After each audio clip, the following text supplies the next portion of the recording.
10th का ये syllabus में हम लोग चल रहे हैं। इसमें हम लोग को पढ़ना है एक्सक्रीशन टॉपिक को पढ़ना है, एक्सक्रीशन टॉपिक को पढ़ना है। अब देखोगे यहाँ पे समझोगे कि एक्सक्रीशन, ये थोड़ा सा इंट्रोडक्शन के तौर पे यहाँ पर हम लोग डिस्कस कर रहे हैं कि बायोलॉजी क्लास 10th का सबसे जो पहला चैप्टर है लाइफ प्रोसेस, उसका सबसे लास्ट टॉपिक पे हम लोग चल रहे हैं, ये है एक्सक्रीशन, है ना। एक्सक्रीशन को जैसे ही पढ़ेंगे तो हमारा ये जो चैप्टर है वो समाप्त हो जाएगा, यानी लाइफ प्रोसेस जो चैप्टर है वो हमारा समाप्त होने जा रहा है। तो यहाँ पे हम लोग एक्सक्रीशन में क्या देखते हैं कि जितने भी ऑर्गेनिज्म है, चाहे वो प्लांट ऑर्गेनिज्म हो या फिर एनिमल ऑर्गेनिज्म हो, प्लांट ऑर्गेनिज्म हो या फिर एनिमल ऑर्गेनिज्म हो, यहाँ पे हम लोग क्या देखते हैं कि सब में वो लाइफ प्रोसेस होता है। जैसे न्यूट्रिशन प्लांट में हुआ, एनिमल में हुआ, रेस्पिरेशन भी प्लांट में हुआ, एनिमल में हुआ, है ना, ट्रांसपोर्टेशन भी प्लांट और एनिमल में हुआ, वैसे ही एक्सक्रीशन भी प्लांट और एनिमल दोनों में होगा यहाँ पे। अब देखते हैं क्या कि लिविंग ऑर्गेनिज्म का जो सेल है वो हमेशा एक्टिव होता है, हमेशा काम कर रहा होता है। लिविंग ऑर्गेनिज्म का जो सेल है वो क्या है, हमेशा एक्टिव होता है, यानी उसके अंदर में केमिकल रिएक्शंस, बायोकेमिकल रिएक्शंस हमेशा चल रहे होते हैं, है ना। तो चल रहे होते हैं, दैट मीन्स कि वहां पे कुछ प्रोडक्ट बन रहे हैं, कुछ प्रोडक्ट तैयार होंगे और कुछ बाई प्रोडक्ट भी तैयार वहां पे होंगे।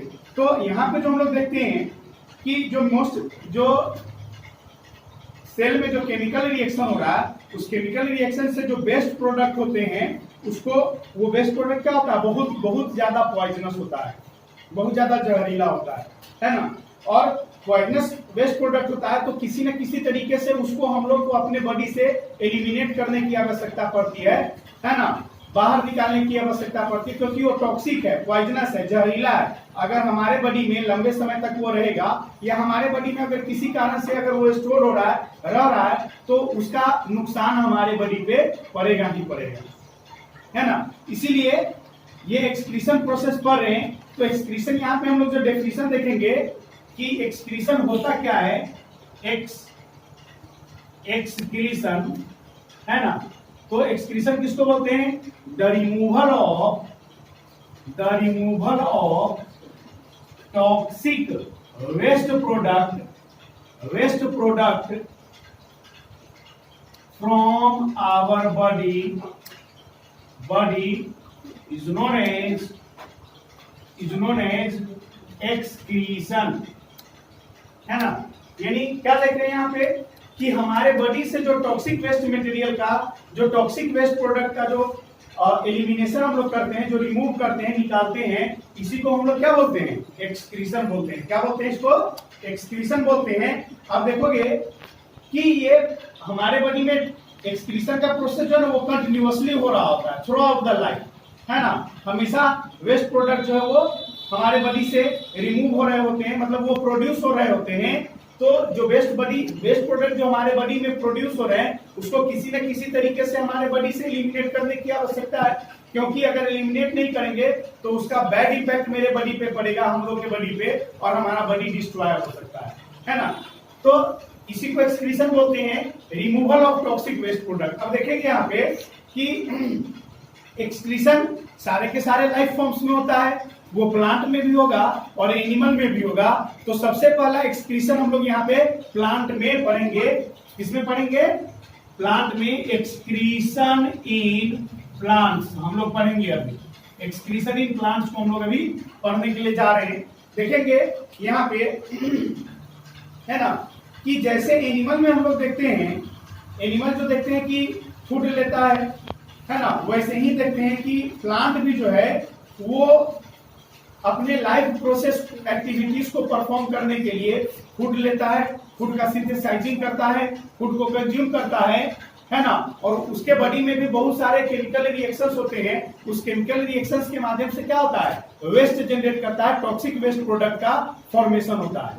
प्लांट में भी टॉक्सिक वेस्ट प्रोडक्ट का फॉर्मेशन होता है। लेकिन यहाँ पे हम लोग क्या देखते हैं कि एनिमल में जो टॉक्सिक वेस्ट प्रोडक्ट का जो रेट है, रेट ऑफ फॉर्मेशन है, एनिमल में जिस रेट से टॉक्सिक वेस्ट प्रोडक्ट फॉर्म करता है, इससे कहीं ज्यादा स्लो प्लांट में प्रोसेस है टॉक्सिक वेस्ट प्रोडक्ट का फॉर्मेशन का। है ना, हम लोग में बहुत जल्दी जल्दी फास्ट टॉक्सिक वेस्ट प्रोडक्ट का फॉर्मेशन होता है, और प्लांट में क्या है, बहुत स्लो रेट में टॉक्सिक वेस्ट प्रोडक्ट का फॉर्मेशन होता है प्लांट में, है ना। अब देखेंगे यहाँ पे कि प्लांट जो है ये वेस्ट प्रोडक्ट का एलिमिनेशन बहुत सारे डिफरेंट मेथड्स के माध्यम से करता है। जैसे हम लोगों में देखते हैं कि हम लोगों में जो वेस्ट प्रोडक्ट का एलिमिनेशन हम लोग कैसे करते हैं, तो by the exhalation of air करते हैं, या फिर जो मेटाबॉलिक जो वेस्ट प्रोडक्ट है, जो डाइजेस्टिव वेस्ट प्रोडक्ट है, उसको हम लोग एक्सक्रीटरी सिस्टम के माध्यम से एलिमिनेट करते हैं। वैसे ही प्लांट में भी एक्सक्रीशन प्रोसेस को, एक्सक्रीशन जो है इसके बहुत सारे तरीके दिए गए हुए, है ना। अब देखेंगे यहाँ पे कि जो मेन वेस्ट प्रोडक्ट है, मेन वेस्ट प्रोडक्ट जो है प्लांट का, वो क्या होगा, main waste product of plant यहाँ पे देखते हैं। तो प्लांट का मेन वेस्ट प्रोडक्ट क्या क्या होगा, है ना, कार्बन डाइऑक्साइड हो सकता है इसका वेस्ट प्रोडक्ट, CO2 हो सकता है, O2 हो सकता है, वाटर वेपर हो सकता है ना। ये सब जो है ये प्लांट के कुछ वेस्ट प्रोडक्ट हैं। वेस्ट प्रोडक्ट इसको प्लांट रिमूव करता है। कैसे रिमूव करता है, तो देखोगे कि जिस समय प्लांट रेस्पिरेशन करता है, तो रेस्पिरेशन तो plant through out the life, यानी डे में भी करता है और नाइट में भी करता है। तो रेस्पिरेशन, जैसे हम लोग रेस्पिरेशन का एक्टिविटी परफॉर्म करते हैं, तो उस रेस्पिरेशन में क्या होता है, O2 लेते हैं और CO2 रिलीज करते हैं। तो रेस्पिरेशन के माध्यम से क्या होता है कि यहाँ पे CO2 निकल रहा है। रेस्पिरेशन के माध्यम से जो वेस्ट प्रोडक्ट निकल रहा है वो क्या है, CO2 है ना। लेकिन प्लांट फोटोसिंथेसिस एक्टिविटीज भी करता है, तो उस फोटोसिंथेसिस एक्टिविटीज में क्या होता है कि O2 को वो रिलीज करता है, CO2 लेता है। यानी ये जो CO2 जो देखे हैं, ये CO2 कब रिलीज करता है, तो ड्यूरिंग डे टाइम, ये डे टाइम प्रोड्यूस करता है ना। ये क्या देख रहे हैं, CO2 ये देखते हैं ड्यूरिंग डे टाइम ये प्रोड्यूस करेगा। डे टाइम ये दिन के समय में, सॉरी ड्यूरिंग ये डे टाइम नहीं, ड्यूरिंग ये नाइट टाइम प्रोड्यूस करता है। ड्यूरिंग CO2 प्लांट जो है वो रात्रि के समय में, रात के समय में CO2 प्रोड्यूस करता है। क्यों, क्योंकि रेस्पिरेशन होता है ना रात में, तो रेस्पिरेशन जब भी करेगा तो ऑक्सीजन लेगा, CO2 रिलीज करेगा। तो रात के समय में ड्यूरिंग नाइट टाइम ये क्या कर रहा है, ये एक्सक्रीशन कर रहा है किसका, CO2 का। लेकिन O2 जो देखते हैं ये डे एंड नाइट दोनों होता है, day and night. O2 oxygen जो है ये डे एंड नाइट दोनों करता है, क्योंकि दिन के समय में यहां जो लोग देख रहे हैं, ये दिन के समय में क्या होता है, CO2 लेगा तब O2 रिलीज करेगा, है ना। तो CO2 कब लेता है प्लांट, जब फोटोसिंथेसिस करता है। और फोटोसिंथेसिस प्लांट कब करता है, जब सूरज की रोशनी मिलती है। तो CO2 जो है, जो हम लोग देख रहे हैं, ये नाइट टाइम हम लोग को दिखाई दे रहा है ना। और CO2 डे टाइम भी ये होगा, during day time and night time दोनों होगा। CO2 during day and night time होगा। और O2 जो है वो क्या होगा, किस समय होगा, तो ओनली ड्यूरिंग, O2 किस समय वो रिलीज करेगा, एक्सक्रीट करेगा, during day time, during day time ये करेगा, डे टाइम करेगा, है ना। O2 ड्यूरिंग डे टाइम, क्योंकि उस समय फोटोसिंथेसिस कर रहा है। तो फोटोसिंथेसिस में क्या है, CO2 लेगा और O2 रिलीज करेगा। तो O2 का प्लांट जो है वो O2 का एक्सक्रीशन दिन के समय में करता है, और CO2 का एक्सक्रीशन दिन और रात के समय में करता है। वैसे ही वाटर वेपर भी है, ये डे एंड नाइट दोनों समय में ये करता है, हमेशा कर रहा होता है। अब समझोगे यहाँ पे कि CO2 डे टाइम में जो करता है, तो CO2 को डे टाइम में हम लोग इसलिए नहीं बोलते हैं क्योंकि दिन में तो CO2 वो रिलीज कर ही रहा है ना, रेस्पिरेशन के माध्यम से। लेकिन जितना CO2 वो रिलीज करता है ना, वो सारा का सारा CO2 अपने में एब्जॉर्ब कर लेता है, क्योंकि फोटोसिंथेसिस एक्टिविटी कर रहा है। और उस फोटोसिंथेसिस एक्टिविटीज को करने के लिए उसको कार्बन डाइऑक्साइड गैस चाहिए। तो जो रेस्पिरेशन के माध्यम से जो CO2 निकल रहा है, उसको क्या कर लेता है, वो एब्जॉर्ब कर लेता है। दिन के समय में प्लांट में जो CO2 निकल रहा है रेस्पिरेशन के माध्यम से, उस CO2 को ऑब्जर्व कर लेता है, किसमें, फोटोसिंथेसिस एक्टिविटीज के माध्यम से। फोटोसिंथेसिस कर रहा है तो उस समय वो CO2 को ऑब्जर्व कर लेगा। इसीलिए ये CO2 सिर्फ जो हम लोग देखते हैं कि ये फोटोसिंथेसिस के समय में यूज कर लेता है, लेकिन रेस्पिरेशन के माध्यम से निकल रहा है, तो हम लोग यहाँ समझने के लिए लिख सकते हैं कि CO2 दिन में भी रिलीज कर रहा होता है, रात में भी रिलीज कर रहा होता है, लेकिन O2 जो है वो सिर्फ और सिर्फ दिन में करेगा, क्योंकि फोटोसिंथेसिस का ही वेस्ट प्रोडक्ट O2 है, और वाटर वेपर तो हमेशा निकल रहा होता है। तो अब ये चीज हम लोग देखें, अब यहाँ पे देखना है कि ये तो वेस्ट प्रोडक्ट निकले, अब ये वेस्ट प्रोडक्ट कैसे निकलता है, ये वेस्ट प्रोडक्ट कैसे निकलता है, तो समझोगे कि इसके लिए प्लांट में कोई स्पेसिफिक ऑर्गन नहीं है, स्पेशल ऑर्गन नहीं है। जैसे हम लोग के बॉडी में एक्सक्रीशन के लिए कुछ ऑर्गन दिया गया हुआ है, प्लांट में ऐसा कोई स्पेसिफिक ऑर्गन नहीं दिया गया हुआ है, प्लांट में ऐसा कोई स्पेसिफिक ऑर्गन नहीं दिया गया हुआ है, लेकिन फिर भी यहाँ एक्सक्रीशन तो हो रहा है। तो हम लोग जो देख रहे हैं कि जो गैसियस वेस्ट प्रोडक्ट का एलिमिनेशन हो रहा है, जो एक्सक्रीशन हो रहा है, वो प्लांट में लिप्स के माध्यम से होता है, लिप्स में स्टोमाटा प्रेजेंट होता है, उसके माध्यम से एक्सक्रीशन होता है। प्लांट में जो गैसियस वेस्ट प्रोडक्ट का जो एलिमिनेशन हो रहा है वो किसके माध्यम से हो रहा है, लिप्स में स्टोमाटा के माध्यम से हो रहा है, लेकिन जब स्टेम में आते हैं तो स्टेम में क्या होता है, लेंटिसेल्स के माध्यम से होता है। लेंटिसेल्स के बारे में पढ़ाए थे ना, है ना, कि हार्ड वुडी जो सरफेस है, तो हार्ड वुडी सरफेस पे लेंटिसेल्स मौजूद होता है, और उस लेंटिसेल्स के माध्यम से वो वेस्ट प्रोडक्ट को रिमूव करने का काम करता है ना। ये गैसियस वेस्ट प्रोडक्ट देखे, और वाटर वेपर जो है वो तो स्टोमाटा के माध्यम से ही एलिमिनेट होगा। तो इस तरीके से देखिए, अब आगे यहाँ पे जो देखना है ना, कि प्लांट में और भी वेस्ट प्रोडक्ट इसमें प्रोड्यूस होते हैं, है ना, जिसको हम लोग मेटाबॉलिक वेस्ट प्रोडक्ट के तौर पे देखते हैं। तो वो वेस्ट प्रोडक्ट प्लांट में कैसे एलिमिनेट होते हैं, तो देखोगे कि कुछ वेस्ट प्रोडक्ट प्लांट के लीफ में मौजूद होते हैं, लीफ में मौजूद होते हैं, है ना। कुछ वेस्ट प्रोडक्ट होता है वो प्लांट के बार्क में मौजूद होते हैं, बार्क मतलब समझ में आता है ना, छाला जो होता है पेड़ के ऊपर में कवरिंग होता है, उसमें मौजूद होगा, है ना। कुछ जो है वेस्ट प्रोडक्ट वो लीव्स में मौजूद होगा, कुछ फ्रूट्स में मौजूद होगा, है ना। तो वो कैसे एलिमिनेट होता है, आप देखो यहाँ पे, क्योंकि हम लोग जान रहे हैं कि प्लांट में कोई स्पेसिफिक ऑर्गन नहीं है, रिमूवल ऑफ वेस्ट प्रोडक्ट के लिए कोई खास ऑर्गन नहीं है। तो होता क्या है कि जो मेटाबॉलिक वेस्ट प्रोडक्ट हो रहा है, जैसे यूरिया हुआ, कार्बन, ये यूरिया हुआ, या फिर और भी मेटाबॉलिक वेस्ट प्रोडक्ट जो है, जो टॉक्सिक वेस्ट प्रोडक्ट है, वो प्लांट के लीफ में जाकर के स्टोर हो जाता है, पेड़ के पत्तों में जाकर के स्टोर हो जाता है ना। ये वेस्ट प्रोडक्ट प्लांट में जो बार्क होता है, स्टेम में जो छाला होता है ना ऊपर से कवरिंग, उसमें जाकर के स्टोर हो जाता है ना। ये जो देखोगे प्लांट में, प्लांट का जो फ्रूट होता है, उस फ्रूट में जाकर के ये वेस्ट प्रोडक्ट स्टोर हो जाता है ना। तब एलिमिनेट कैसे होता है, तो देखोगे ना, पेड़ के जो पत्ते हैं वो देखोगे कि निश्चित समय अंतराल पे पेड़ के पत्ते गिरते हैं, है ना। तो गिरते हैं, दैट मीन्स क्या, कि जो वेस्ट प्रोडक्ट जनरेट किया प्लांट में, जो प्रोड्यूस हुआ, वो सारे के सारे वेस्ट प्रोडक्ट कहां चले जाते हैं, पेड़ के पत्ते में, लीफ में चले जाते हैं। और जब वो वेस्ट प्रोडक्ट जाएगा तो उस लीफ को वो क्या कर देता है, ड्राई कर देता है, सुखा देता है। पत्ता सूख गया, हरा पत्ता जो था वो वेस्ट प्रोडक्ट के एक्यूमुलेशन के चलते क्या हुआ, सूख गया, ड्राई हो गया। और जैसे ही वो पत्ता टूट करके गिरेगा तो क्या हुआ, removal of waste product from leaves हुआ कि नहीं हुआ।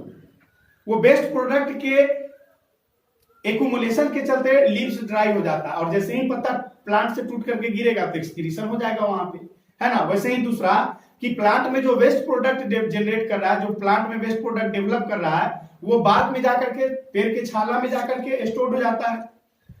समझ में आ रहा है कि नहीं, वेस्ट प्रोडक्ट जो है वो ये क्या बोलते हैं, छाला में जाकर के स्टोर हो जाता है। तो देखोगे एक निश्चित समय अंतराल के बाद, 4 महीने, 6 महीने या साल भर के बाद, जो देखते हैं कि पेड़ का छाला जो है ना वो धीरे धीरे हल्का हो जाता है, लूज हो जाता है, पेड़ से अलग हो जाता है, पेड़ से सेपरेट, गिर जाता है ना। तो गिर गया, अलग हो गया, यानी वहां पे भी क्या हुआ, वेस्ट प्रोडक्ट रिमूव हुआ, है ना। पेड़ में फल लगते हैं, पेड़ में फल लगते हैं, तो देखोगे ना जब वो पकेगा तो पकता क्या है, यही वेस्ट प्रोडक्ट के कारण पेड़ का जो फल है वो पकता है ना।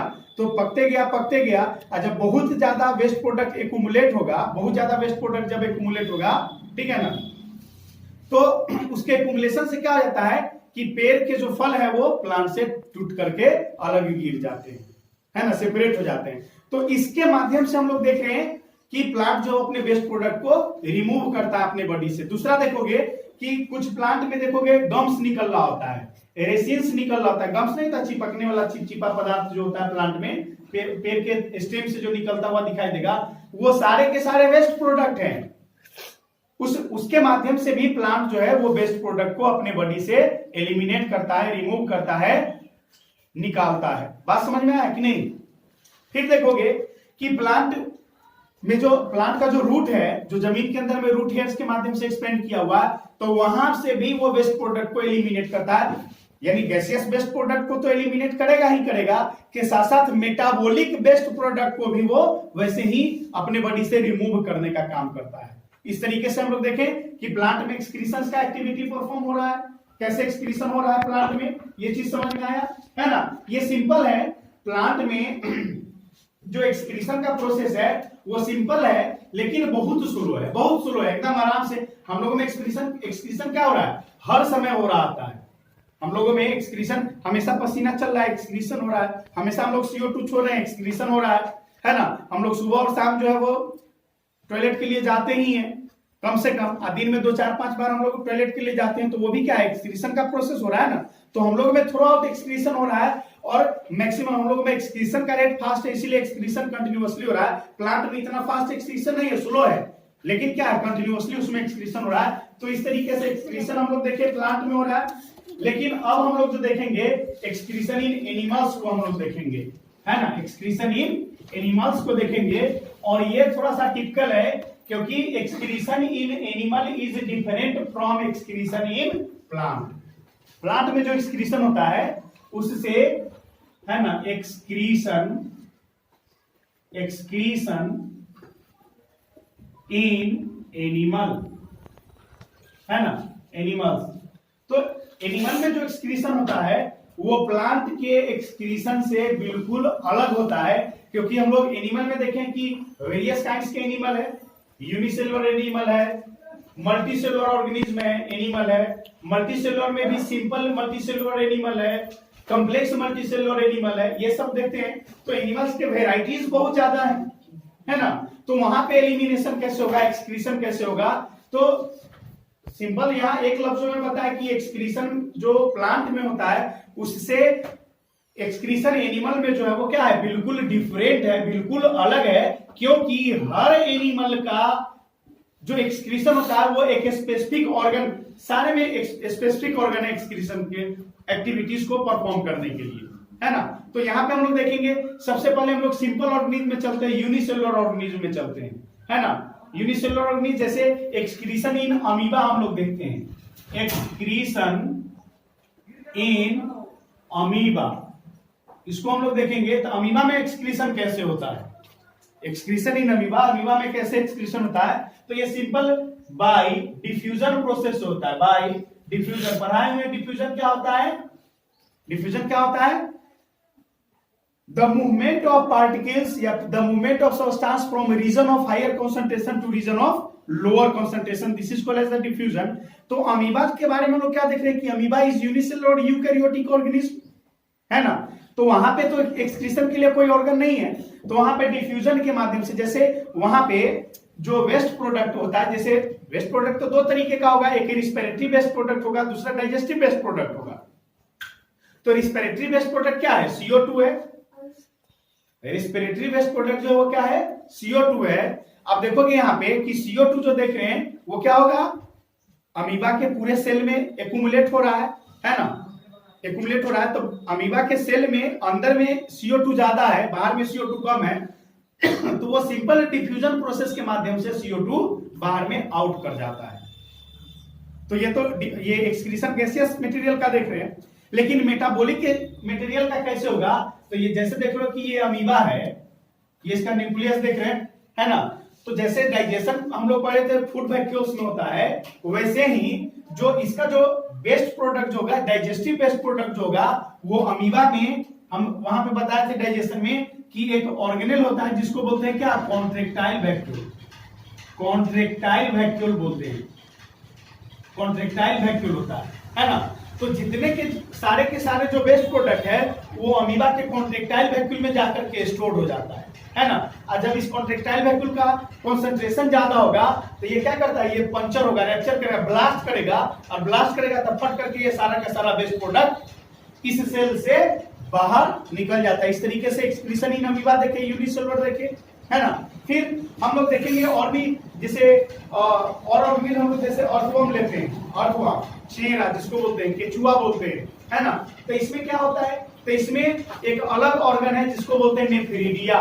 क्या बोलते हैं, नेफ्रिडिया, है ना। नेफ्रिडिया एक ऑर्गन है, एक्सक्रीटरी ऑर्गन के रूप में काम करता है। उस नेफ्रिडिया के माध्यम से क्या करता है, ये मेटाबॉलिक वेस्ट प्रोडक्ट को अपने बॉडी से एलिमिनेट करने का काम करता है, कराता है। और रेस्पिरेटरी वेस्ट प्रोडक्ट है, अर्थवर्म में रेस्पिरेशन कैसे होता है, स्किन के माध्यम से ना, मॉइस्ट स्किन के माध्यम से होता है। तो इनहेल जैसे करता है वैसे ही स्किन से एक्सहेल कर दिया, तो रेस्पिरेटरी वेस्ट प्रोडक्ट का तो एलिमिनेशन हो गया। बात समझ में आ रहा है। और डाइजेस्टिव वेस्ट प्रोडक्ट जो वो कैसे निकला, तो नेफ्रिडिया के माध्यम से निकला। कैसे निकला, नेफ्रिडिया के माध्यम से, यानी अमीबा देखिए एक्सक्रीशन इन अर्थवर्म, अर्थवर्म जो हम लोग देखते हैं, अर्थवर्म में कैसे होगा, नेफ्रिडिया, नेफ्रिडिया के माध्यम से होगा। और वैसे ही एक्सक्रीशन इन ह्यूमन बीइंग, यहाँ पे क्वेश्चन है, excretion in human being, human being में एक्सक्रीशन कैसे होता है, किसी को पता है excretion, what are the excretory organ of human being, है ना। यहाँ पे ऑर्गन के रूप में जानते हैं, ह्यूमन का एक्सक्रीटरी ऑर्गन जो है वो क्या है, किडनी है।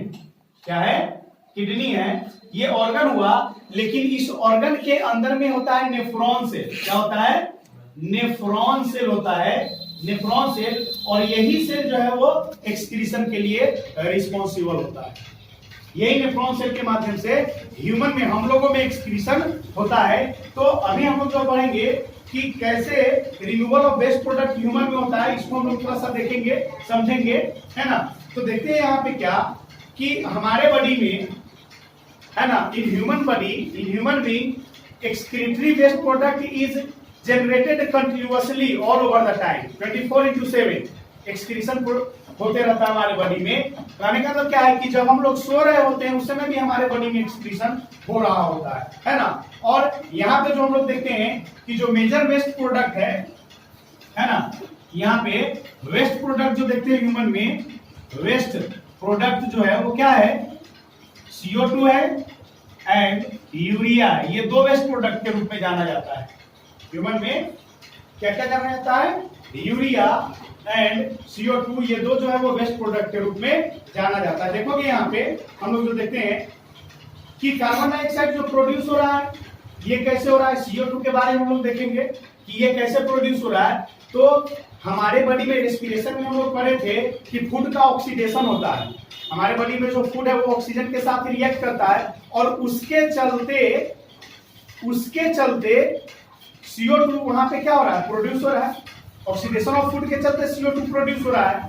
अब ये सारे के सारे CO2 जो हैं वो क्या होंगे, सेल से ब्लड में जाकर के मिक्स कर जाएगा CO2, और वो ब्लड जो है वो क्या करता है, ब्लड जो है ब्लड वेसल्स के माध्यम से पूरे के पूरे लंग्स में आएगा, और लंग्स में आकर के CO2 को रिलीज कर देता है, जो एक्सहेलेशन के माध्यम से हम लोग उस CO2 गैस को हम अपने बॉडी से लिबरेट कर देते हैं, निकाल देते हैं, एलिमिनेट कर देते हैं, है ना। लेकिन दूसरा जो हम लोग देखते हैं यूरिया, ये जो वो मेटाबॉलिक वेस्ट प्रोडक्ट है। CO2 तो गैसियस वेस्ट प्रोडक्ट देखे, है ना। लेकिन जो यूरिया जो है ये क्या है, हमारा मेटाबॉलिक वेस्ट प्रोडक्ट के रूप में जाना जाता है। तो हम लोग जो देखते हैं यहाँ पे कि यूरिया जो है ये हमारे बॉडी में, यानी हमारे लीवर में अनयूज्ड प्रोटीन के कारण प्रोड्यूस होता है। हमारे बॉडी में यूरिया जो है वो, जो खाना खाते हैं तो प्रोटीन का फॉर्मेशन होता है ना, प्रोटीन लेते हैं ना, तो जो प्रोटीन यूज हो गया वो तो यूज हो गया। लेकिन वैसा प्रोटीन जो यूज नहीं हुआ है, वैसा प्रोटीन जो यूज नहीं हुआ है, उसके कारण क्या फॉर्म करता है, यूरिया का फॉर्मेशन होता है। किसका फॉर्मेशन होता है, यूरिया का फॉर्मेशन होता है। अब देखते हैं यहाँ पे क्या, कि ये जो यूरिया जो है ये बहुत ज्यादा टॉक्सिक होता है, बहुत ज्यादा पॉइजनस होता है। अगर हमारे बॉडी में ये ज्यादा समय तक अगर स्टे करता है, स्टोर करता है, तो हो सकता है कि हम यहाँ पे मर जाए, हो सकता है कि यहाँ पे हमारा बॉडी, हमारा सेल जो है वो डेड हो जाएगा। तो यहाँ पे एक्सक्रीशन क्या है, द रिमूवल ऑफ एक्सक्रीशन, यहाँ पे बोलेंगे waste removal is called excretion. Simple बोलेंगे, क्या बोलेंगे, waste removal, waste removal, waste removal is called excretion, है ना। हमारे बॉडी से, हम अपने बॉडी से जो वेस्ट को रिमूव करते हैं, इसी को हम लोग क्या बोलते हैं? एक्सक्रीशन बोलते हैं। क्या बोलते हैं? एक्सक्रीशन बोलते हैं। अब यहाँ पे देखेंगे कि ह्यूमन बॉडी में डिफरेंट ऑर्गन से एक्सक्रीशन के लिए, जैसे भी बताएं कि रिस्पिरेटरी वेस्ट प्रोडक्ट को रिमूव करने के लिए हमारे बॉडी में लंग्स है, और डाइजेस्टिव वेस्ट प्रोडक्ट को रिमूव करने के लिए हमारे बॉडी में क्या है? किडनी है ना। तो देखेंगे यहाँ पे, है ना, कि लंग्स और किडनी जो है वो एक्सक्रीटरी ऑर्गन के रूप में काम करता है। तो यहाँ पे हम लोग देखेंगे कि लंग्स के बारे में तो हम लोग रेस्पिरेशन में भी पढ़ चुके हैं। यहाँ भी अभी जस्ट पता है कि जो CO2 जो जनरेट हो रहा है ऑक्सीडेशन ऑफ फूड के चलते, वो ब्लड में मिक्स करके ब्लड वेसल्स के माध्यम से लंग्स में आएगा, और लंग्स से ये CO2 को हम लोग अपने बॉडी से एलिमिनेट कर देते हैं by the process of exhalation. By the process of exhalation हम लोग रिमूव कर देते हैं, ठीक है। लेकिन यहाँ पे जो मोस्ट हम लोग को पढ़ना है वो मेटाबॉलिक वेस्ट प्रोडक्ट के बारे में पढ़ना है, यानी एक्सक्रीशन इन एनिमल में हम लोग मेटाबॉलिक वेस्ट प्रोडक्ट के बारे में पढ़ेंगे। और जो मेटाबॉलिक वेस्ट प्रोडक्ट जो पढ़ेंगे वो किसके माध्यम से पढ़ेंगे? किडनीज के माध्यम से पढ़ेंगे, है ना। तो चलते हैं यहाँ पे, है ना, इसमें बहुत सारा डायग्राम है ना। डायग्राम के माध्यम से हम लोग इसको पढ़ेंगे। पढ़ने के बाद ये चैप्टर हमारा क्लोज होगा। देखते हैं कि सबसे पहले यहाँ पे किडनी के बारे में हम लोग देखते हैं। किडनी के बारे में देखते हैं, क्योंकि यही एक्सक्रीटरी ऑर्गन के तौर पे है। तो देखोगे ना, किडनी जो है ये पेयर में हमारे बॉडी में मौजूद है। किडनी जो है वो एक जोड़ा में हमारे बॉडी में मौजूद है ना। और ये किडनी जो होता है वो बीन सेपेट स्ट्रक्चर है, ऐसा होगा स्ट्रक्चर। किडनी का स्ट्रक्चर कैसा है? ऐसा स्ट्रक्चर है, ठीक है ना। ये ऐसे ही हम बना दिए, ये किडनी, ये बीन सेपेट स्ट्रक्चर है। एंड ये lower back of our body मौजूद होता है, यानी यहाँ पे बैक पोर्शन में यहाँ पे मौजूद होगा ये, ठीक है ना। यहाँ पे वेस्ट के ऊपर, कमर के थोड़ा सा ऊपर ये मौजूद होता है, पेयर में होता है ना, बीन सेपेट। और जितने भी ह्यूमन बीइंग हैं सब में 2 किडनी मौजूद होता ही है ना। लेकिन एक एक्सेप्शन है कि 10,000, 20,000, 25,000, यानी बहुत ऐसा एक्सेप्शन का केस होता है। उस एक्सेप्शन के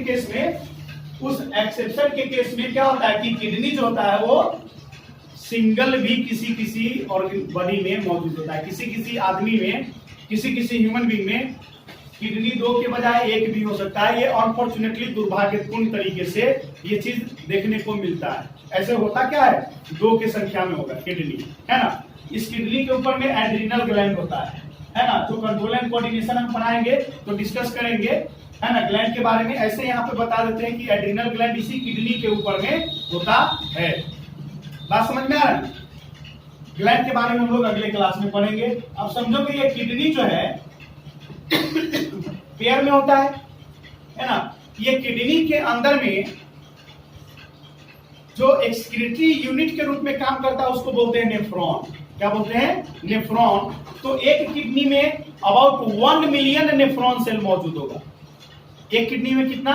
1 मिलियन नेफ्रॉन सेल मौजूद होगा। तो 2 किडनी में क्या होगा? लगभग 2 मिलियन किडनी ये नेफ्रॉन सेल मौजूद होता है। ये किडनी के बारे में हम लोग देखें, है ना।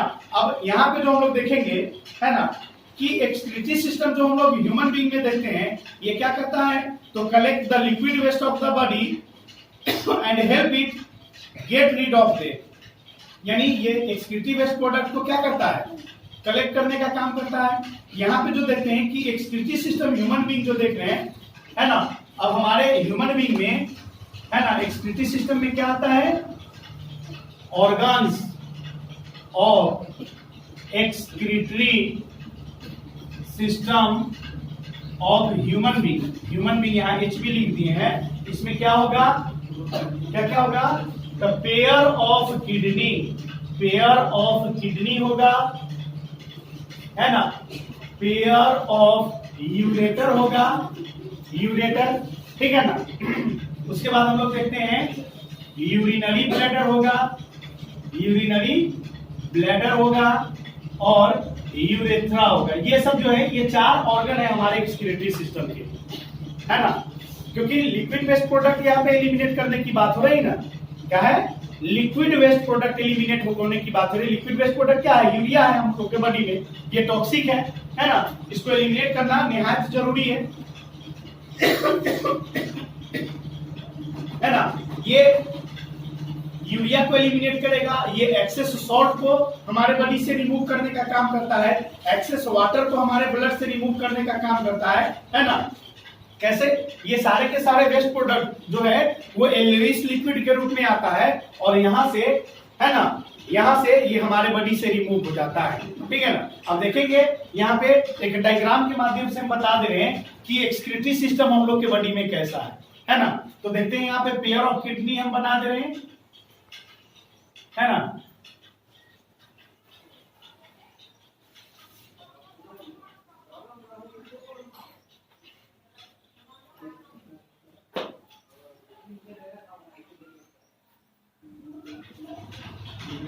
तो यहाँ पे हम लोग देख रहे हैं ये एक्सक्रीटरी सिस्टम देख रहे हैं, ह्यूमन बीइंग का एक्सक्रीटरी सिस्टम को देख रहे हैं। इसमें है क्या कि ये पेयर ऑफ किडनी है, ये पेयर ऑफ किडनी है और इसमें जो एक ट्यूब जो देख रहे हैं, एक इसमें रीनल आर्टरी होगा। कोई बुक देखोगे लेफ्ट साइड वाले को आर्टरी बोलता है, राइट साइड वाले को वेन, कोई राइट साइड वाले को ये जो है इसको वेन बोलेगा और इसको आर्टरी बोलता है, तो वो अलग अलग है। बस इतना समझो कि एक रीनल आर्टरी होता है, रीनल आर्टरी से क्या होता है कि इम्प्योर ब्लड, डर्टी ब्लड हमारे किडनी में इंटर करता है। रीनल आर्टरी किसको बोलते हैं? रीनल हम लोग किडनी को बोलते हैं। किडनी का बायोलॉजिकल नेम क्या है? रीनल है ना। किडनी का बायोलॉजिकल नेम क्या है? रीनल है। और वैसा आर्टरी जो किडनी से जुड़ा हुआ होता है उसी को हम लोग रीनल आर्टरी बोलते हैं और वैसा वेन जो किडनी से जुड़ा हुआ होता है उसको हम लोग रीनल वेन बोलते हैं, किडनी का वेन बोलते हैं, है ना। अब समझोगे यहाँ पे कि आर्टरी के माध्यम से डर्टी ब्लड जो है वो क्या होगा, दोनों किडनी में जाएगा। आर्टरी के माध्यम से ब्लड जो है वो किडनी में जाएगा। अब किडनी जो है, किडनी के अंदर में नेफ्रॉन सेल है, उसको ये फिल्टर करता है ना। और फिल्टर क्या कर रहा है, तो यूरिया को फिल्टर करेगा, है ना। जो टॉक्सिक जो वेस्ट है उसको वो फिल्टर करने का काम करता है ना। फिर उतना ही नहीं, जो एक्सेस ब्लड हो, ये एक्सेस वाटर होता है, जो सॉल्ट एक्सेस होता है उसको ये रिमूव करने के काम करता है। अब क्या हुआ, ये फिल्टर कर दिया। अब फिल्टर कर देगा तो ब्लड अब क्या हो गया, प्योर हो गया, फ्रेश हो गया। ये ब्लड को क्या करता है, आर्टरी से इम्प्योर ब्लड किडनी में आया, किडनी ने उसको फिल्टर कर दिया और यहाँ से जो प्योर ब्लड है वो वेन के माध्यम से बॉडी में चला जाता है। फिर से आर्टरी के माध्यम से गंदा ब्लड आया किडनी में, किडनी उसको फिल्टर किया, फिल्टर करने के बाद जो ब्लड, प्योर ब्लड जो बच रहा है वो क्या हो रहा है, बॉडी में चला जा रहा है, बॉडी में चला गया। अब देखो कि ये जो वेस्ट प्रोडक्ट है, यहाँ पे जो मेटाबॉलिक वेस्ट प्रोडक्ट जो यूरिया, सॉल्ट्स, है ना, एक्सेस वाटर जो है वो क्या होगा, इस यूरेटर के माध्यम से, ये ट्यूब देख रहे हो ना, किडनी से जुड़ा हुआ ट्यूब है, इस यूरेटर के माध्यम से वाटर के रूप में क्या होगा, drop drop drop drop ureter के माध्यम से आकर के यहाँ पे क्या हो जाता है, यूरिनरी ब्लैडर में आकर के जमा हो जाता है, बूंद बूंद करके जमा हो जाता है। और तब तक ये जमा होता है जब तक कि हम लोग टॉयलेट के लिए न चले जाए। टॉयलेट हम लोग जाते हैं तो जो यूरिनरी ब्लैडर, जैसे यहाँ पे ये ब्लैडर यहाँ पे मौजूद होता है, ठीक है ना। तो क्या होगा, जैसे ही हम लोग टॉयलेट फील करते हैं तो क्या होता है, यहाँ पे थोड़ा सा पेन होना शुरू होता है ना, तो हम लोग बोलते हैं सर मैं गो सर, तो वहां से क्या हुआ, हम लोग मार करके जाते हैं। अब यहाँ पे देखोगे कि ये यूरिनरी ब्लैडर है, यूरिनरी ब्लैडर के बाद जो देखोगे ये जो यूरेथ्रा जो देखते हैं ये ओपनिंग को बोलते हैं, है ना। जब रिप्रोडक्शन पर आएंगे तो और ज्यादा क्लियर हो जाएगा। इस ओपनिंग को हम लोग यूरेथ्रा बोलते हैं,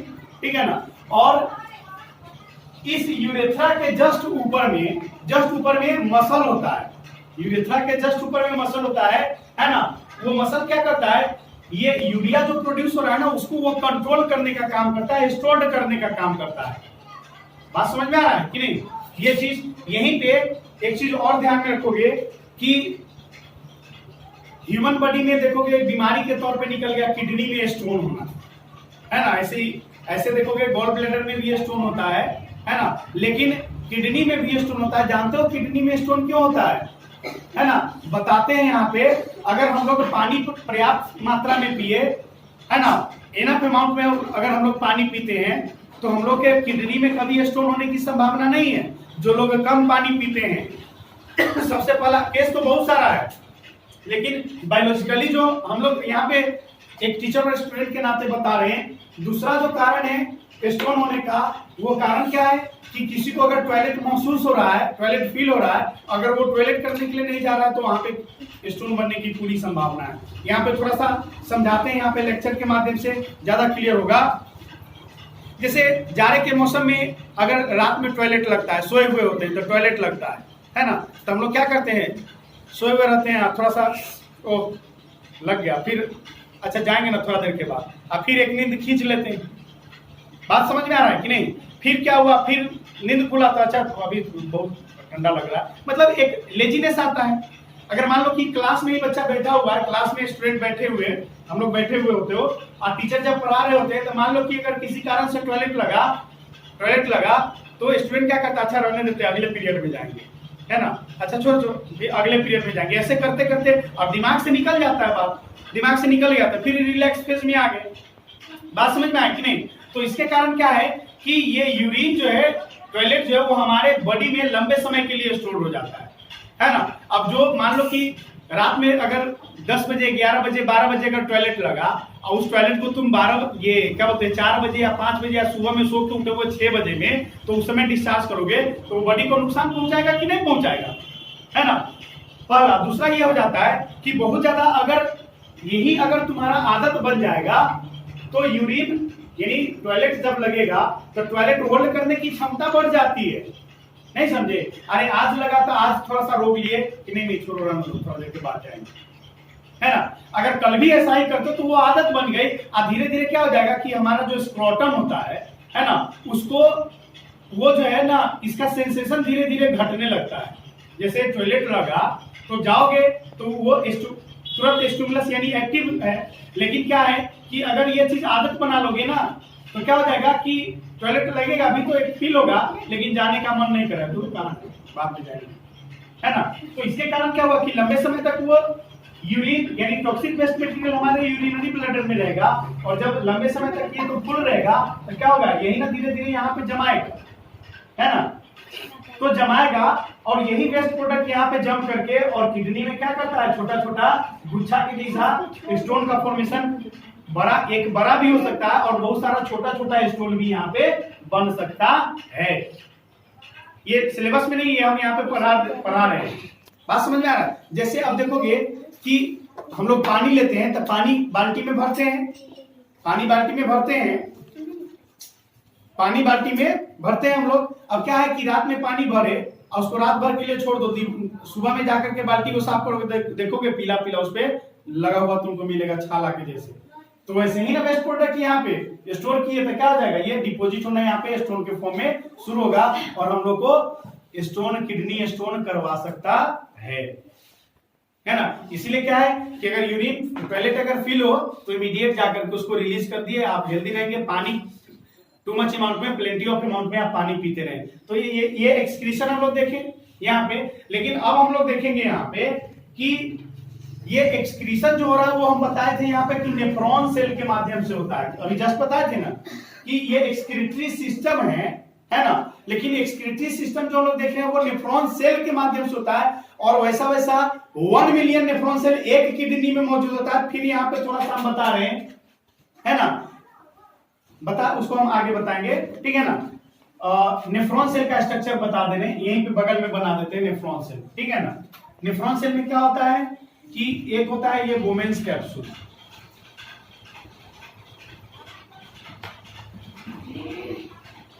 है ना, कि ये किडनी देख रहे हैं, है ना, ये तो हम लोग किडनी का स्ट्रक्चर देखे थे, ये घेर दे रहे हैं, है ना। ये जो हम लोग देख रहे हैं ये पूरा दिखाई दे रहा है ना, ये जो हम लोग देख रहे हैं ये है हमारा क्या है, नेफ्रॉन सेल है। ये नेफ्रॉन सेल यहाँ पे लिख देते हैं, फिगर शोइंग नेफ्रॉन सेल है। ये हमारा नेफ्रॉन सेल है, यानी समझोगे ये किडनी ये अलग पार्ट है और ये नेफ्रॉन सेल है।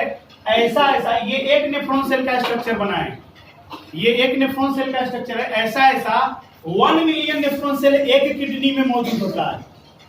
1 मिलियन ऐसा नेफ्रॉन सेल इसमें मौजूद होता है। अब इसमें देखेंगे कि कैसे फिल्ट्रेशन का काम होता है, कैसे एक्सक्रीशन का काम होता है। देखोगे कि रीनल आर्टरी जो हम लोग बोलते हैं, ये रीनल आर्टरी क्या होता है, डर्टी ब्लड को ये अपने अंदर, है ना, डर्टी ब्लड ये यहाँ पे आता है, बात समझ में आ रहा है। रीनल आर्टरी इसको हम लोग ये कह देते हैं डर्टी ब्लड, इसके माध्यम से कहाँ है यार, है ना, ये ग्लोमेरुलस, ये जो है जिसको हम लोग ग्लोमेरुलस बोलते हैं, है ना।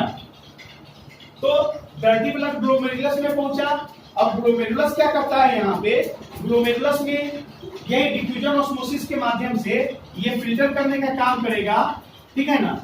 यहाँ पे फिल्ट्रेट, जैसे फिल्टर होता है ना इंजन में, गाड़ी वगैरह में फिल्टर होता है, वैसे ही यहाँ पे फिल्ट्रेशन का काम होता है ग्लोमेरुलस में। और जो इम्प्योर जो ब्लड है, जो डर्टी ब्लड है, वो सारा का सारा फिल्टर हो जाता है। और यहाँ पे जो देख रहे हैं ये रीनल आर्टरी है ना, इसके बाद यहाँ पे क्या होता है, ये रीनल वेन है ना, यहाँ से रीनल वेन का शुरुआत होता है। तो डर्टी ब्लड जो है रीनल आर्टरी से आता है, कहाँ, ग्लोमेरुलस में आया, बताएं यहाँ। अब ग्लोमेरुलस इसको फिल्टर करेगा, फिल्टर करने के बाद जो प्योर ब्लड हुआ वो रीनल वेन के माध्यम से, इसको हम लोग ब्लड कैपिलरीज बोलते हैं, के माध्यम से क्या हो जाएगा, ये हमारे बॉडी में चला जाता है, आगे की तरफ मूव कर जाता है, मूव कर जाता है। बात समझ में आया। अब देखोगे यहाँ पे कि ये जो देखते हैं इसको बोलते हैं बोमेन्स कैप्सूल। क्या बोलते हैं इसको, ये जो कप सेपेट स्ट्रक्चर है ना, इसी कप सेपेट स्ट्रक्चर में क्या है, ग्लोमेरुलस होता है। तो ये बोमेन्स कैप्सूल देख रहे हैं। अब क्या है कि इसके यहाँ पे जो फिल्ट्रेशन का काम हुआ, इसमें क्या क्या फिल्टर हो रहा है, तो देखोगे एक्स्ट्रा ग्लूकोज होगा, एक्स्ट्रा अमीनो एसिड होगा, है ना, उसके बाद सॉल्ट हुआ, वाटर हुआ, यूरिया हुआ, ये सारे के सारे वेस्ट प्रोडक्ट हुए ना। ये सारे के सारे वेस्ट प्रोडक्ट इस बोमेन्स कैप्सूल के माध्यम से क्या होगा, ये जो देख रहे हो ना, ये जो ट्यूब देख रहे हैं इसको बोलते हैं यूरेटर, है ना। इस यूरेटर के माध्यम से यहाँ इस यूरेटर में पहुंचेगा, और यही यूरेटर में है जो यहाँ यूरिनरी ब्लडर से जुड़ा हुआ है। तो यूरिनरी ब्लडर में क्या हुआ, सारा का सारा वेस्ट प्रोडक्ट यूरिनरी ब्लडर में आ गया, ये चला गया, है ना। अब यहाँ जो प्योर जो ब्लड था वो क्या हुआ, रीनल वेन के माध्यम से हमारे बॉडी में चला गया। तो ये काम जो है, ये फंक्शन जो है वो एक नेफ्रॉन सेल का है। ऐसा ऐसा मिलियंस ऑफ नेफ्रॉन सेल एक किडनी में होता है, और इस तरीके से एक्सक्रीशन इन ह्यूमन बीइंग जो है वो हम लोग देखें, यहाँ पे समझे, पढ़े, समझ में आया। अब आगे जो देखना है कि किडनी फेलियर के केस में क्या होता है ना। कभी कभी सुनने के लिए मिलता है ना कि इंसान का किडनी फेल कर गया है ना। तो किडनी फेल कर गया है मतलब जैसे समझ लो यहाँ पे कि हमारे बॉडी में, हमारे शरीर में 2 किडनी होता है। तो एक ही किडनी ही एक समय में फंक्शनल होता है, दोनों किडनी एक साथ काम नहीं कर रहा होता है ना। एक किडनी जैसे ही काम करना बंद करता है तो दूसरा किडनी ऑटो स्टार्ट, खुद ब खुद स्टार्ट हो जाता है। जैसे एरोप्लेन में होता है ना, 2-3-4 इंजन होता है, एक इंजन खराब तो दूसरा ऑटो चालू हो जाता है, दूसरा खराब तो तीसरा भी ऑटो चालू हो जाता है, ऑटो स्टार्ट हो जाता है। वैसे ही किडनी भी हमारे शरीर में वैसे ही है, एक खराब होगा तो दूसरा चालू कर लिया, ये अपने आप हो जाता है। और एक खराब होगा तो पता भी नहीं चलता है। कोई बोलता है कि किसी का किडनी खराब हुआ है, तो किडनी खराब हुआ है पता कब चलता है, जब दोनों किडनी खराब होता है तब पता चलता है वो किडनी खराब हो गया।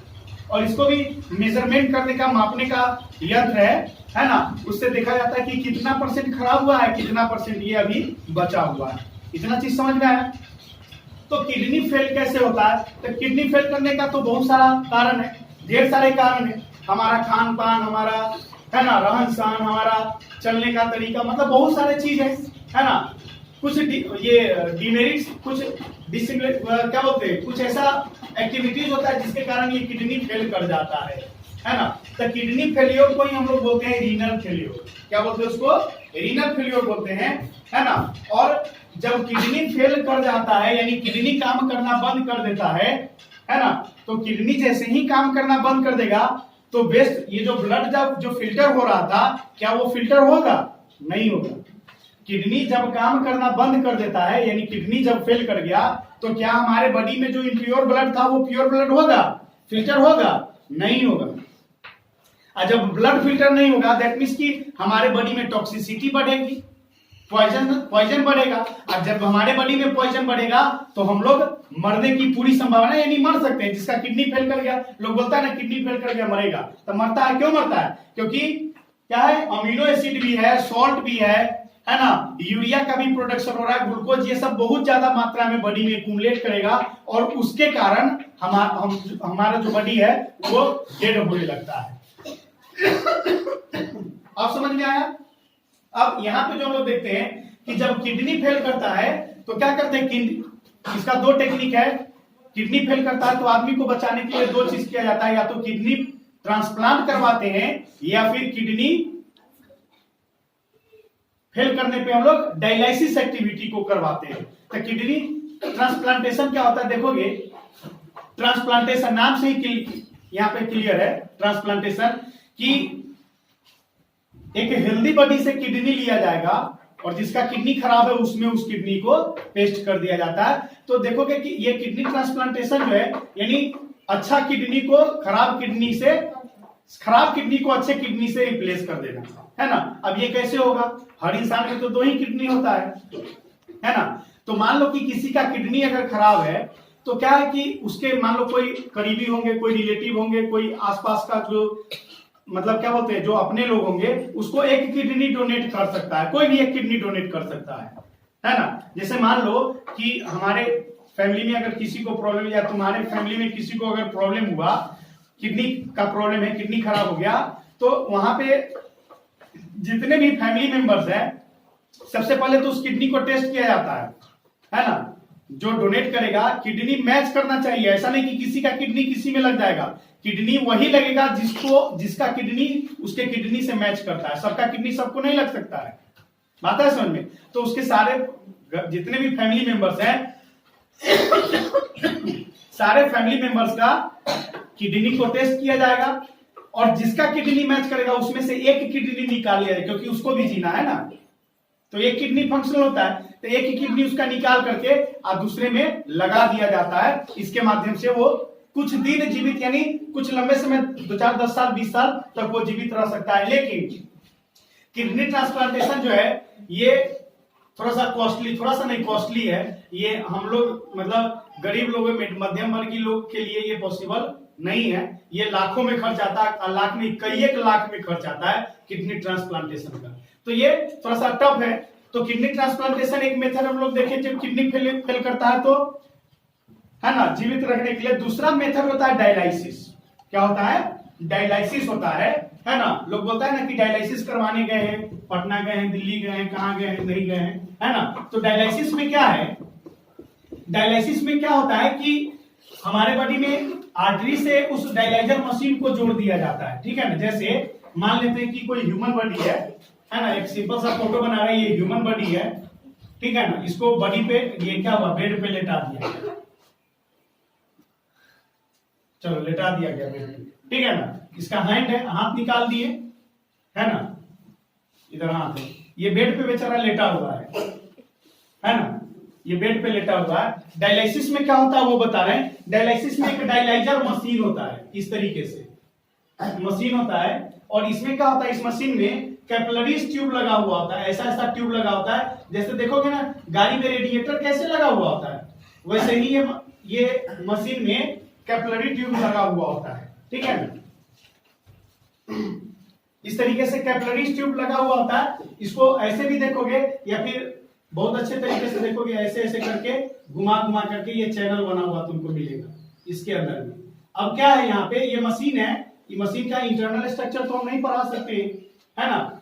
डायलाइजर में क्या होता है कि ये बॉडी, ये पेशेंट जो है जिसका किडनी काम करना बंद कर दिया, उसको बेड पे लिटा दिया और इसके आर्टरी से, इसके बॉडी में ब्लड वेसल होगा ना, आर्टरी और वेन, तो इसके आर्टरी से इसके ट्यूब को कनेक्ट कर दिया जाता है, आर्टरी से इसको कनेक्ट कर दिया गया।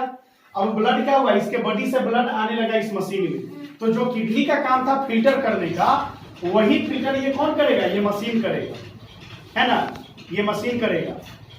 ब्लड आया, जो किडनी फिल्टर करने का काम करता था, नेफ्रॉन से जो काम करता था फिल्टर करने का, वो अब ये करेगा, यानी ब्लड इस मशीन में आया, इस मशीन में ब्लड को फिल्टर करेगा और यहां से क्या हुआ कि ये अब वेन में, है ना, ब्लड पहुंचाना शुरू कर देगा वेन में, है ना। ये है आर्टरी, आर्टरी और ये है वेन, इस तरीके से, है ना। इम्प्योर ब्लड मशीन में गया, इसको ये फिल्टर करके प्योर ब्लड फिर से बॉडी में ला दिया। तो इस तरीके से, है ना, किडनी जो फेल किया है उसका भरपाई किया जाता है। अब देखोगे ये डायलिसिस जो है ना, वो टेम्पोररी सॉल्यूशन है, ये बहुत काम का नहीं है। कुछ दिन डायलिसिस पे, कुछ दिन तक किसी को जीवित रख सकते हैं। ये डायलिसिस देखोगे किसी में 6 महीने पे होता है, किसी में 1 महीने पे होता है, किसी में 15 दिन पे होता है, किसी में 8 दिन पे भी हो सकता है। ये डिपेंड करता है किस पे, कि बॉडी में कितना ज्यादा टॉक्सिक प्रोडक्ट, ये टॉक्सिक सब्सटेंस प्रोड्यूस हो रहा है। जितना ज्यादा टॉक्सिसिटी प्रोड्यूस होगा, है ना, उतना ज्यादा जल्दी जल्दी हम लोग को डायलिसिस करवाना पड़ता है। तो इसके इस तरीके से एक्सक्रीशन हम लोग एनिमल में देखें। इस तरीके से आपका पूरा का पूरा चैप्टर लाइव प्रोसेस आज इस वीडियोस के माध्यम से खत्म हो रहा है, समाप्त हो रहा है। प्लीज आप वीडियो को लाइक करेंगे, सब्सक्राइब करेंगे, है ना, बेल आइकन को दबाएंगे, और किसी तरह का कोई प्रॉब्लम होगा, कोई कंफ्यूजन होगा तो आप कमेंट बॉक्स में जरूर लिखेंगे। अब अगले क्लास में हम लोग अगले सब्जेक्ट, यानी अभी तो हम बायोलॉजी पढ़ रहे थे, अब अगले क्लास में हम लोग केमिस्ट्री पढ़ेंगे, है ना, केमिकल रिएक्शन एंड इक्वेशन, इसको पढ़ेंगे। उस चैप्टर से हम लोग वीडियो नेक्स्ट क्लास को शुरू करेंगे। आज के लिए थैंक यू। आप लोग क्वेश्चन वगैरह बनाएंगे, अगर कोई प्रॉब्लम होता है, समझ में कोई दिक्कत आएगी तो कमेंट बॉक्स में लिखेंगे, उसका सॉल्यूशन हम यहाँ से भेजने का प्रयास करेंगे। Thank you.